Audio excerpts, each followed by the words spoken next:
Sejam bem-vindos a mais um episódio da nossa resenha de especialista. Eu sou a Jéssica Costa e hoje eu vou falar com ela, que é obstetra, ginecologista e radiologista. Ela é o megazord da saúde da mulher, a doutora Cris Marque. Doutora, muito obrigada pela sua presença. A gente está muito feliz aqui. Eu sei que é uma referência nessa área para muitas mulheres, inclusive outras médicas.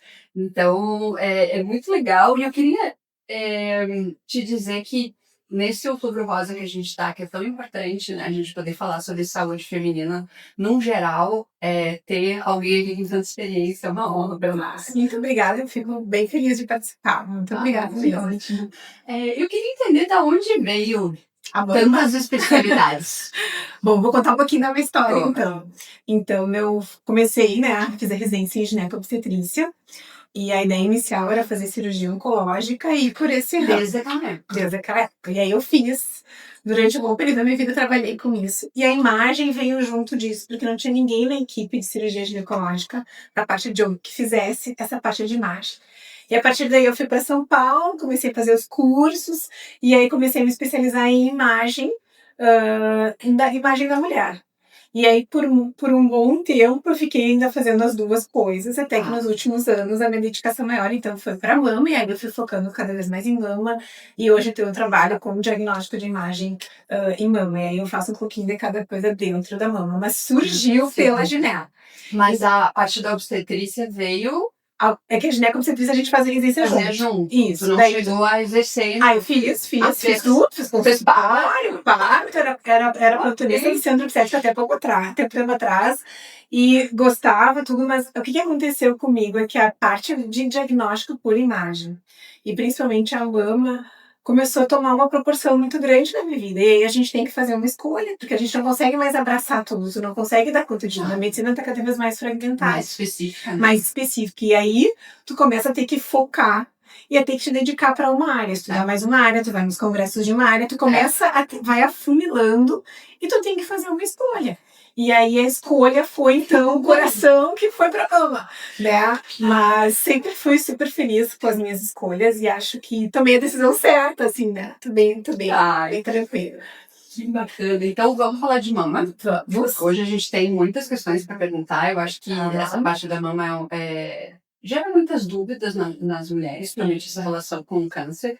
Então, hoje se recomenda muito fazer o autoexame.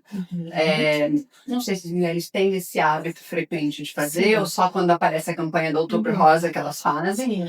Mas é possível que eu tenha câncer de mama, mesmo sem sentir nada nesse autoexame? Sim. Acho que a gente vai falar um pouquinho de cada coisa, aproveitar o gancho, né? Então, assim, eu sempre procuro trabalhar com as pacientes sobre o autoexame, mas eu digo para elas que elas não têm que serem responsáveis pelo diagnóstico ou de saber o que elas estão sentindo. Eu sempre digo assim, vai te examinando, vai conhecendo a tua mama, ou para surgir alguma coisa diferente, vamos ver o que é. Não necessariamente essa coisa diferente possa ser um câncer de mama. A gente tem cistos na mama, a gente tem alterações benignas na mama. Então, isso é um pedaço da história no diagnóstico de câncer de mama. Então, o autoexame, ele faz parte, e eu sempre falo com as pacientes assim, ó, pensa que tu vai ficar mais ou menos um ano sem fazer o exame, né? Então, a gente tem um intervalo de um ano entre um exame e outro, que pode surgir alguma coisa. Mas eu acho que é muito mais da gente ter o autoconhecimento e conhecer o próprio corpo. O fato da gente não palpar nada não significa que a gente não tenha nada. E aí que vem, então, o rastreamento, e aí que vem o Outubro Rosa, que é uma campanha de conscientização para que as mulheres percebam a importância do diagnóstico precoce do câncer de mama. Então, o Outubro Rosa vem para isso, para a gente lembrar que fazer mamografia é muito importante. Por quê? Porque a mamografia é o carro-chefe do diagnóstico de câncer de mama. A mamografia, ela vê microcalcificações, que são alterações bem pequenininhas, que a gente não sente, que a gente não percebe, e que a gente só vai ver na mamografia. E essas calcificações, elas são oriundas do quê? Pode ser do ducto, né, no ducto da mama. E elas podem ser vários tipos. Então, não é o fato de tu ter calcificação que tu vai ter um câncer de mama. Então, ela é um exemplo de uma das alterações da mamografia, mas que pode ser um carcinoma in situ, uma lesão inicial, e aí a gente está fazendo um diagnóstico super precoce antes de se tornar um carcinoma invasor. Então, aí vem toda a importância da mamografia, te dando um exemplo das alterações que a gente pode encontrar. Então, tem um tipo de câncer que só a mamografia consegue ver. o carcinoma em si. É. Né? Então, assim, não adianta a gente pode fazer ressonância, pode fazer ecografia, as calcificações no tumor inicial, que tem características específicas, que a gente chama de calcificações promórficas, dando um exemplo para ti, a gente vai ver na mamografia, né? Então, todas as nossas sociedades, tanto de gineco, quanto a de mastologia, quanto o Colégio Brasileiro de Radiologia, eles recomendam, então, o rastreamento universal para as pacientes entre 40 e 75 anos, né? O rastreamento, então, anual, nas pacientes de risco habitual. Bom, então, o que são os pacientes de risco habitual? Eu ia dizer. Né? Então, os pacientes de risco habitual é a população em geral. Tá. Quem não tem nenhum fator de risco a mais. Então, essa tem a recomendação de fazer mamografia anual acima dos 40 anos. Então, por exemplo, se não tem casos na família e tal, é uma vez ao ano, ou não tem outras comorbidades, outras situações, é isso aí. Seria isso aí. Mas se eu fosse, por exemplo, uma mulher, não, pelo meu próprio exemplo, a minha mãe teve câncer com 40 anos de idade, super nova, né? Inclusive tá abaixo do rastreamento. Hoje acho que até... Hoje puxou, né? Puxou um pouquinho para baixo, mas antes era 45 anos. Isso, então, acima dos 50. Ali começava muito mais, por uma questão de custo-benefício e para tu pegar a faixa etária de maior incidência. Mas como hoje em dia a gente também tem uma incidência maior, até abaixo dos 40 anos a gente também tem. A gente tem que individualizar a medicina. Então, para pacientes que têm alto risco, o que seria o recomendado? Tem algum histórico na família, avaliar bem esse histórico, né? Eu acho que daí vem a consulta com o mastologista, que é o especialista, que vai fazer, então, uma análise do histórico da paciente, de fatores de risco, às vezes encaminha para o geneticista, ver se tem algum teste genético alterado, e a partir, então, dessa análise individual, tu vai estratificar essa paciente como de alto risco, por exemplo. Tá. Se ela for uma paciente de alto risco, ela vai ter um rastreamento diferente da população universal, que são as mulheres de baixo risco. E como que é esse rastreamento? Então, digamos que, né, tem uma mutação identificada, normalmente se inicia mais precoce. A gente pode iniciar, por exemplo, com ressonância de mama em torno dos 25 anos. Né? Se inicia normalmente 10 anos antes da idade da familiar mais próximo. Né? Mas tudo isso tem que ser discutido e individualizado. Né? A mamografia, em paciente muito jovem, a mama é extremamente densa, então ela perde um pouco da acurácia. E aí entra o papel da ressonância, associado também à ultrassonografia. Uma coisa que é importante, às vezes, né, nenhum exame substitui o outro. Os exames eles são complementares. Então, toda conduta ela tem que ser individualizada. Então, cada caso vai ter um tipo de... por exemplo, a paciente tem a mama extremamente densa, mas não tem nenhum fator de risco. Essa paciente tem que associar a ultrassonografia para auxiliar no exame de rastreamento. Porque ali a mama é muito densa, ela vai ficar tão branca, ela pode ocultar algum nódulo que a gente não está vendo. Então, os exames, eles são complementares, e aí é que entra o papel, né, do ginecologista, do mastologista, da equipe multidisciplinar para definir para aquela paciente qual é a melhor estratégia de rastreamento. De uma forma, em geral, o carro-chefe, o feijão com arroz de todo mundo é a mamografia. Isso. Então, se a gente tivesse que escolher um exame, a gente faz a mamografia. E essas pacientes de risco, eu sei que tem algumas pessoas que, por exemplo, até a gente tem a história da Angelina Jolie, que ocultou para remover a mama, botou uma prótese, para evitar esse risco. Isso. Se chama mastectomia redutora de risco. Tá. Então, existem várias estratégias, né, em pacientes multadas, em pacientes de alto risco, que devem ser, então, manejadas, conversadas. Por isso que eu digo que é sempre uma equipe multidisciplinar, porque não é fácil tomar essa decisão. Né? Então, o fato dependendo da idade também, se ainda não tem filhos, né? Então, tudo isso. Às vezes, recentemente eu tive um caso de uma paciente que descobriu que era multada, né? A mutação do BRCA1 e 2, que são os genes mais comuns. Ela era uma multada BRCA2, que descobriu jovem, mas ela ainda não gestou, então ela está fazendo o protocolo de paciente de alto risco, para daí gestar, para daí amamentar, para daí, então, programar, se for desejo dela, a mastectomia redutora de risco. Essas pacientes de alto risco desses genes, elas têm qual a chance? Uma chance maior, né? Então, digamos que a população em geral teria em torno de 13% a 15%. Pacientes mutadas podem ter chance de 50%, 60%. Bastante. Né?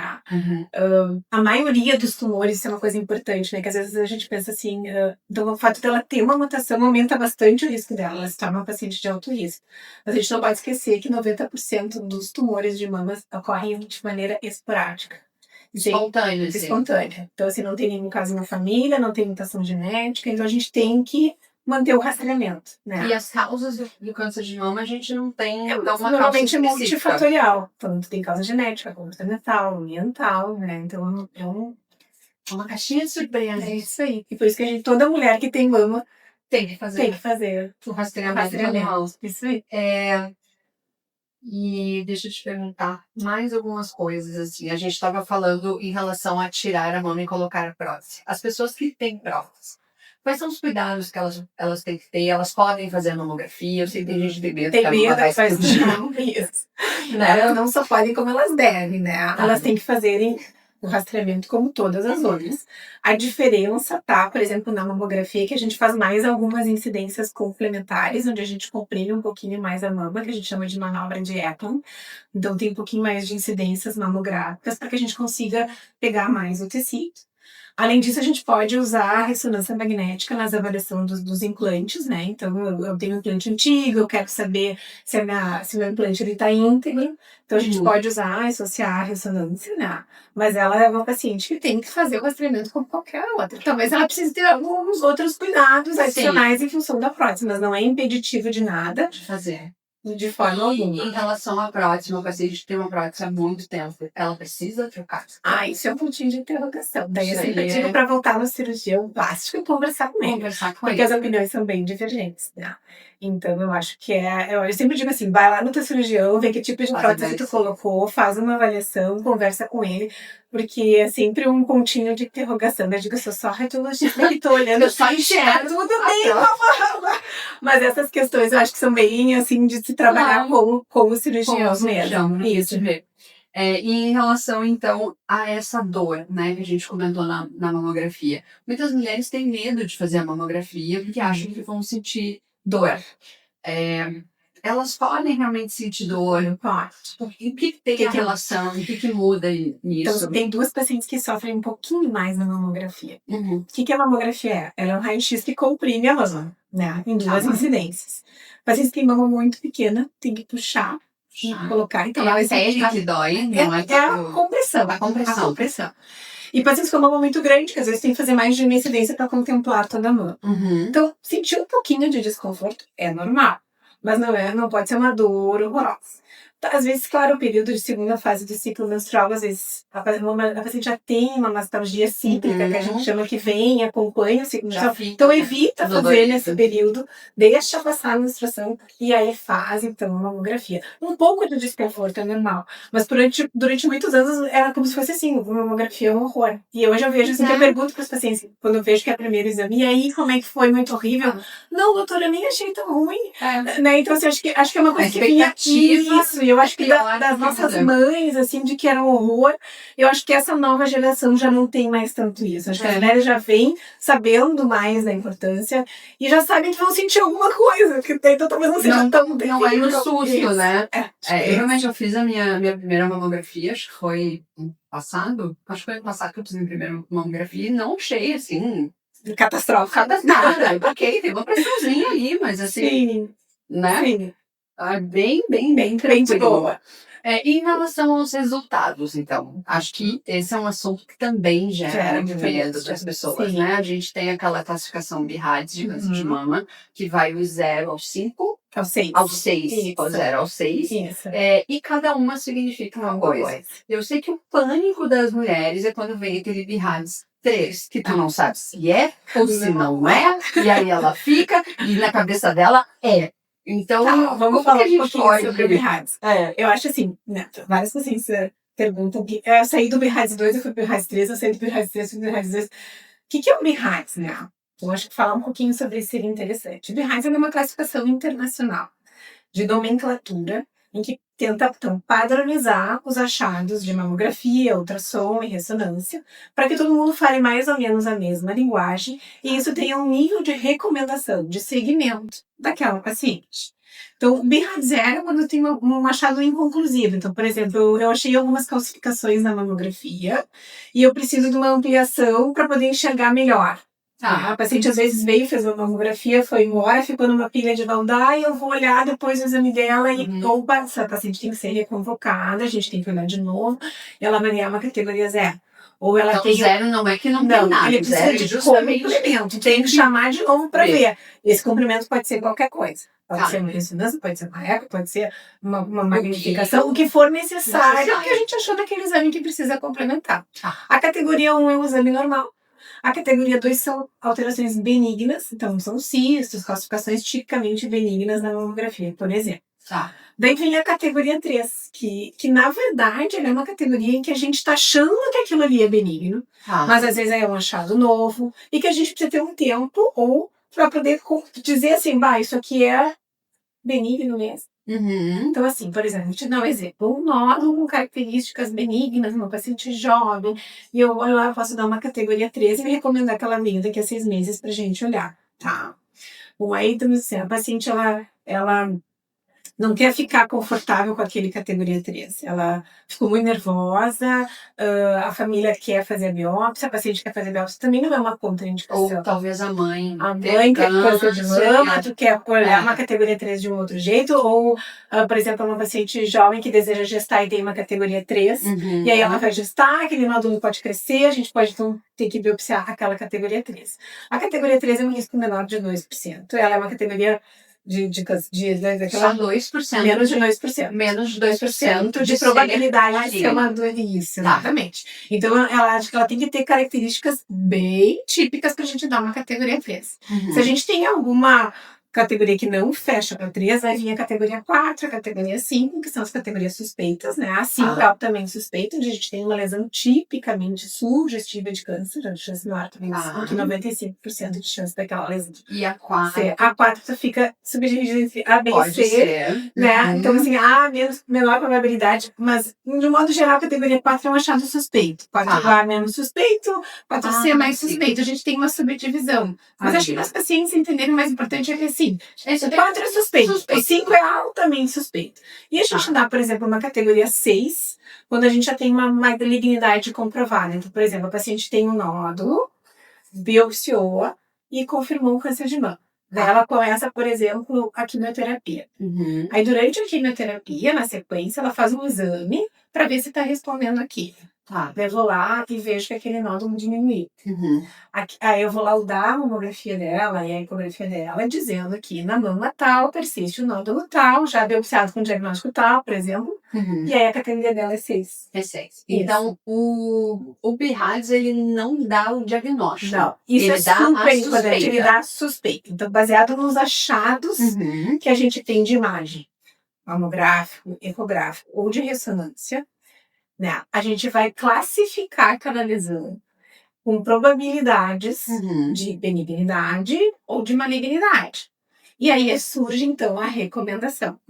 O diagnóstico definitivo de qualquer alteração é sempre através da biópsia. Sempre na patologia lá, no laboratório. Patológico, isso. Então, assim, eu tenho uma lesão que tem alta probabilidade de ser maligna. Eu vou biopsiar, mas o diagnóstico, ele é histopatológico. Entendi. Né? Da mesma forma, um BIRADS 3, um nódulo de características benignas, a certeza absoluta de que aquele nódulo é benigno só para biópsia. E aí eu queria te falar sobre exames que a gente fez antes e os exames que a gente fez agora. Por exemplo, eu já fiz uma ressonância que deu lá brilhou o contraste um pouquinho. Aí depois de um ano fiz ela de novo, ou 6 meses, né? O recomendado ele fiz ela de novo, nada brilhou. Qual a importância, então, da gente fazer e acompanhar os exames prévios das pacientes e se isso pode ou não mudar esse BIRADS, esse laudo? Eu acho assim, Tá, eu te dei um exemplo de risco, mas isso acontece em qualquer qualquer exame, né? Às vezes na ressonância tu pode ter um foco de realce e a gente não vê mais. Depende até da fase do ciclo que tu faz, a mama brilha mais. Né? Entendi. Então isso pode acontecer. Mas eu acho ainda mais importante pra gente falar no nosso carro-chefe, que é a mamografia, porque as mamas nem sempre são iguais de um lado e do outro. Né? Então a comparação com os exames anteriores, principalmente nas assimetrias, ela é fundamental. Aqui tem uma coisinha aqui, nesse cantinho. Será que isso aqui é só tecido? Será que isso aqui ela já tinha? Então, quando a gente pega o exame da paciente, a gente olha os antigos. Não, isso aqui é uma assimetria. É um tecido fibromedular assimétrico. Estou te dando um exemplo. Né? Então, assim, tu vê surgir coisas na comparação com os exames anteriores. Às vezes, coisas muito sutis. E essa é a importância. Eu brinco com as pacientes que eu digo assim, ó, faz uma pastinha. Pega os teus exames e faz uma pastinha. Porque o que acontece? Às vezes as pacientes, cada uma faz exame, um dia faz um serviço, outro dia faz outro. Se tu tem a tua pastinha ali guardada, tu vai ter todo o teu histórico, né? Então, assim, por exemplo, o mesmo nódulo. Vem para controle de nódulos. Daí eu vou lá achar se tem um monte de nódulo. E aí, assim, tu tem que ter um tamanho, se aumentou, se não aumentou, se tá igual, se as características são as mesmas. Né? Então, guardar os exames e a comparação dos exames, ela é fundamental. Né? Então, assim, daqui a pouco tu vai ficar dando uma categoria 3 eternamente para um nódulo benigno, porque tu não tem como te comparar. E daqui a pouco ela já tem aquele nódulo há 5 anos e ele tá exatamente igual. Aí que tu falou da mudança do BIHAIS. Ele sai do BIHAIS 3 e passa para o BIHAIS 2.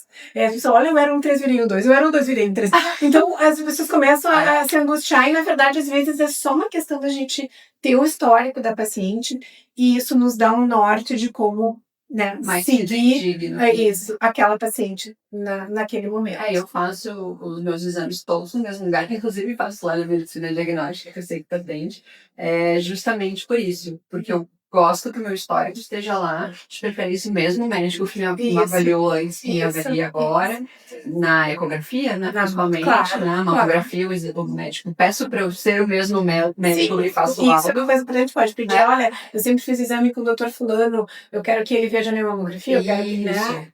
Porque eu sempre digo assim, a gente só quer o bem da paciente. Claro! Né? Então, assim, sem nenhum problema, assim, a gente só quer o melhor. Eu acho que quanto mais a gente tiver informação daquela paciente, melhor a gente vai estar executando o nosso trabalho. Eu vou dar ali para aquele caso o meu melhor, né? Então, às vezes, a gente incomoda as pacientes para trazer as anteriores. Não vou liberar todo ainda, vou esperar tu trazer as anteriores.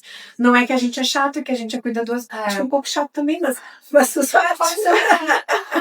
Mas eu acho que isso é importante, né? Porque senão tu não quer te livrar daquele laudo. Não, tu quer. Porque cada paciente é uma oportunidade única que tu tá fazendo ali de fazer a diferença na vida daquela pessoa, né? Então, não dá pra fazer correndo, não dá pra fazer mais ou menos, a gente tem que parar, olhar com calma. Às vezes tem uma demanda maior, né? Eu sempre digo, às vezes eu atraso na minha agenda, mas é porque às vezes tu demanda um pouco mais para um caso, demanda um pouco menos para o outro, e eu acho que trabalhar com as pacientes que é importante ter a pastinha, é bem importante. E quando a gente vai para a biópsia? Tá, eu sei que esse é outro medo. A gente tá falando aqui de todos os medos de vocês, inclusive os meus. Vai doer, não vai doer? Como é que é? Como é que é esse processo da biópsia? Quanto tempo leva o resultado? Porque acho que esse é um polêmico também. Isso depende muito de cada laboratório, de cada serviço, né? Mas, por exemplo, assim, eu acho que o mais importante é tu explicar para a paciente como é que funciona, né? Então, assim, que o procedimento é feito com anestesia local, vai sentir uma picadinha e uma ardência da anestesia, vai sentir tocar, vai sentir uma pressão da entrada da agulha, vai escutar um barulhinho como se fosse um grampeador. Acho que esse momento, clique, é que esse momento que tu antecede o procedimento, eu acho que ajuda bastante, né? Às vezes muitas pacientes vão pra internet e buscam, daí já chegam super assustadas. Então a gente tem que desmistificar um pouco, né? Mas eu sempre digo, anestesia local, tu vai sentir um pouquinho, mas não é pra te sentir, não é. E a anestesia sempre ela é individual. Então eu sempre faço uma anestesia padrão e digo pra paciente, olha, se tu sentir um pouquinho mais, tu vai me falar e eu vou te anestesiar um pouquinho mais. Então os procedimentos de biópsias, eles podem ser feitos por ecografia, por mamografia, por ressonância. Na maioria das vezes a gente consegue fazer biópsia por eco, né? A paciente fica deitada e a gente vai explicando, vai posicionando, vai conversando, né? Eu acho que conversar com o paciente, aquela coisa que pega na mão, tu olha no olho, tu explica isso normalmente. elas vão se acalmando, a maioria diz, doutora, obrigada por ter me explicado, porque não dá pra chegar e sair fazendo tudo. Né? Isso lembra muito uma situação que eu tive com meu filho, assim, meu filho caiu com 2 anos e machucou aqui a boca, e enfim, teve que fazer tratamento de canal. E essa parte, assim, de tu chegar e explicar mesmo pra ele, pra uma criança, olha, vai fazer anestesia, tu vai fazer isso, vai fazer aquilo, faz toda a diferença, né? Então, assim, a gente tem que parar e tem que explicar. Eu acho que é bem isso, mas assim, claro que um pouco, às vezes, de desconforto tem, às vezes, dependendo da localização da lesão, incomoda um pouco mais, um pouco menos. A gente usa gelo depois, né? Pode ficar um pouquinho Pode ficar roxo, pode ficar dolorido. A gente orienta a usar analgésico no pós. Isso então, ela sai normalmente com todas as orientações por escrito, né? A gente deixa um pouquinho numa salinha com gelo, né? Então, assim, tem um processo que a gente tem mais ou menos de rotina no cuidado das pacientes pré e pós-biópsia. Ótimo. Tu comentou sobre as pessoas irem na internet ver as coisas, né? Hoje com o chat GPT, então é uma coisa. Mas às vezes as pessoas se atrapalham um pouco, né? E aí a gente vem com essa questão da IA. E eu queria saber a tua opinião, porque na radiologia, né, a gente vê na internet casos de, não sei quantos médicos não conseguiram ver, e aí a mãe botou na IA e ela deu o diagnóstico que ninguém conseguiu dar. Então, assim, até onde a IA é milagrosa nessas questões, e se você acha que na radiologia ela vai substituir o médico ou não, ela vai complementar o trabalho. Há uns anos atrás eu fui num congresso e era quando estava começando essa função do IA. E aí todo mundo, nós vamos perder o emprego, nós não vamos ter onde trabalhar, como é que nós vamos fazer? Na verdade, eu acho que a IA vai vir para agregar, né? Acho que a gente ainda não tem nem a noção de tudo que tem por vir, né? Eu acho que ela vai ser um auxílio, vai ser uma ferramenta talvez muito importante, mas eu acho que ela não vai nos substituir, né? E eu lembro que no congresso eles nos diziam assim, não é o homem versus a máquina, né? É o homem mais a máquina. Então, eu acho que a gente vai ter uma participação importante nas leituras. Hoje a gente já usa um recurso que é bem antigo, que é o CAD, que a gente chama, que tu clica e ele vai lá e mostra, tem uma calcificação aqui, tem uma coisinha ali. Eu acho que ela vai vir para agregar, para somar. A gente não tem ideia do que vem pela frente, é tudo ainda, principalmente para nós aqui, Brasil, né? Eu acho que a gente ainda tem tanta coisa para melhorar no kit básico, né? E então, assim, eu e tu, a gente veio da nossa infância ainda sem internet. Né? Exato. E quanta coisa mudou depois da internet, e agora a gente vai viver uma nova realidade com a Eu acho que a gente não tem que ter medo. A gente não faz nem ideia do que vai vir. Do que vai vir. Eu acho que a gente não tem que ter medo. Eu acho que vai vir para agregar. Acho que vai vir para agregar e muito. Não vai ser pouco. Mas eu acho que ela vai ser uma ferramenta adicional. E eu acho que, assim, nada substitui a gente estar ali com a paciente, a gente examinar a paciente. Doutora, eu tenho um nódulo aqui, tu vai lá, tu examina, tu coloca o transdutor em cima. Esse contato, assim, esse cuidado, eu acho que não tem IA que vai te substituir, né? Eu acho que ela é um agregador, não é uma coisa que vai nos substituir. Sim, e pensando também nela, ela consegue analisar a imagem, mas ela não analisa o ser humano, exato. A clínica inteira. Eu acho que ela vai ajudar muito, né, a gente, assim, a identificar coisas, mas a gente ainda, no primeiro momento, vai ter que estar junto, né? Não, acho que vai ser software. Acho que é saudável, inclusive, que eu acho que acho que a gente não pode ir na contramão de tudo isso, né? Acho que a gente tem que seguir junto, né? Junto, claro. De mãos dadas com a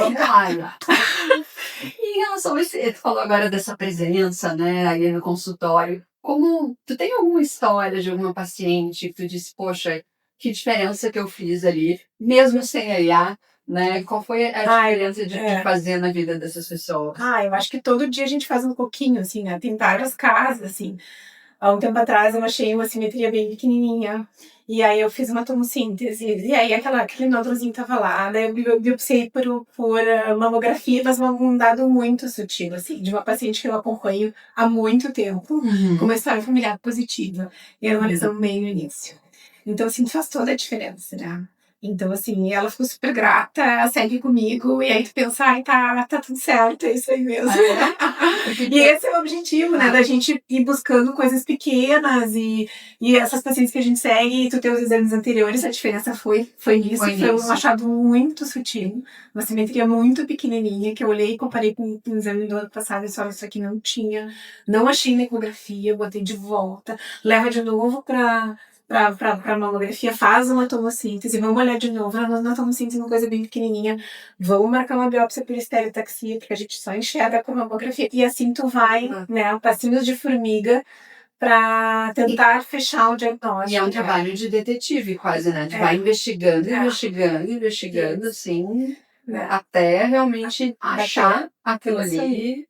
Tu me perguntasse no fim, a gente pulou do tempo do diagnóstico da biópsia, né? Sim, a gente entrou então, a gente acabou entrando na IA. Depende muito do laboratório. Tá. Tem laboratórios que em 24, 48 horas já liberam o resultado de biópsia, e laboratórios que demoram um pouquinho mais, 7, 10 dias. Mas em média, tu tem esse intervalo, assim, né? Então, hoje, se tu faz um diagnóstico precoce, a paciente já sai com a biópsia, já vai marcar consulta com um mastologista, já vão avaliar o caso, já ver se precisa fazer algum exame complementar, e a gente tem um intervalo de espaço mais curto. Mais curto, mas a espera existe, tem não que ter para fazer uma boa avaliação. Porque o patologista, ele precisa, né, pegar os fragmentos, tem todo o processo de análise, enfim. Não é pingar uma gotinha pronto. Isso aí. Não é teste do Covid, gente. É mais complexo que isso. Um pouquinho mais. E em relação, assim, a esses mitos que a gente vê, né, de que a minha mãe sempre fala porque maçã evitava câncer. Ela disse, eu comi maçã todos os dias durante 10 anos, que ela levava todo dia para o trabalho, e teve câncer de mama. Então, as pessoas acreditam que às vezes tem algum alimento, tem algum suplemento que evite o câncer de mama. E o que a gente pode fazer na prevenção? Né? Lógico que na genética a gente fica limitado. Cada vez mais o que surge é tu ter hábitos de vida saudável. O que a gente pode fazer? Então, fazer a nossa mamografia, né? Fazer o nosso autoexame, né? Fazer atividade física regular, uma dieta saudável, manter o peso, né? A redução de consumo de álcool, são as coisas que surgem que a gente possa tentar, então, ter um estilo de vida mais saudável. Eu acho que isso é fundamental para qualquer coisa, não só para câncer de mama, para doença cardiovascular, diabetes, enfim. Então, se a gente tem alguma coisa para que a gente possa fazer de um modo em geral, é isso, né? A gente não tem como saber se a causa do câncer de mama foi pelo estilo de vida. É muito difícil, né? É muito difícil. Isso quer dizer, a gente tem uma porcentagem disso. A gente sabe que melhora o corpo todo. Vai dar uma gente vai dizer, mas doutora, eu fiz tudo isso direitinho e eu tive câncer. Tu entende? Então, acho que até a gente nem deve, assim, eu acho que acontece. A gente tem que se cuidar, a gente tem que fazer a nossa parte, né? E, enfim, mas para isso que a gente faz os exames. Para que se a gente tiver alguma coisa, a gente faça um diagnóstico precoce. Eu sempre digo assim para os pacientes, né? Fazer o exame não impede que a gente tenha doença. Né? A gente tem um intervalo de 1 ano entre um exame e o outro, daí a gente entra então com o autoexame, as consultas, né?